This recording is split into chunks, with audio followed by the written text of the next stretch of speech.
আসসালামু আলাইকুম, হ্যালো সবাইকে, স্বাগতম আজকের ভিডিওতে। আজ আমরা জানব গর্ভধারণের প্রথম সপ্তাহে মায়ের শরীর ও ভেতরে কি কি পরিবর্তন ঘটে। অনেকে মনে করেন প্রথম সপ্তাহেই বাচ্চা তৈরি হয়ে যায়। আসলে ব্যাপারটা একটু ভিন্ন। চলুন জেনে নেই বিস্তারিত। মায়ের শরীরের পরিবর্তন। গর্ভাবস্থার বয়স গণনা শুরু হয় শেষ মাসিকের প্রথম দিন থেকে। তাই প্রথম সপ্তাহে আসলে ডিম্বাণু ও শুক্রাণুর মিলন হয় না। এই সময় আপনার মাসিক চলছে বা সদ্য শেষ হচ্ছে। জরায়ুর ভেতরের পুরনো আবরণ এন্ডোমেট্রিয়াম ঝরে যাচ্ছে, নতুন আবরণ তৈরি হতে শুরু করছে।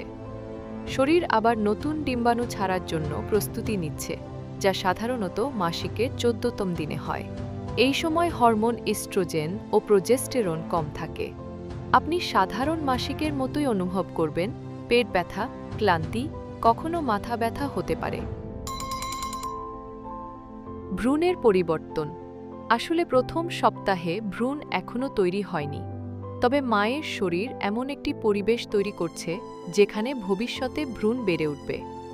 দ্বিতীয় সপ্তাহে ডিম্বাণু ডিম্বাশয় থেকে বের হবে, ওভিলেশন, আর তৃতীয় সপ্তাহে শুক্রাণু ও ডিম্বাণুর মিলনে ভ্রূণ তৈরি হবে। সংক্ষেপে, গর্ভধারণের প্রথম সপ্তাহে এখনও শিশুর কোনো অস্তিত্ব নেই, এটি শুধুই গণনার জন্য ধরা হয়। তবে মায়ের শরীর গর্ভধারণের জন্য ভেতর থেকে প্রস্তুতি নিতে শুরু করে। তাহলে আজ আমরা জানলাম গর্ভধারণের প্রথম সপ্তাহে আসলে কি ঘটে। আপনি যদি সপ্তাহভিত্তিক এভাবে গর্ভধারণের সব পরিবর্তন জানতে চান, তাহলে ভিডিওটি লাইক করুন, চ্যানেলটি সাবস্ক্রাইব করুন এবং পাশে থাকুন আগামী এপিসোডের জন্য। ধন্যবাদ।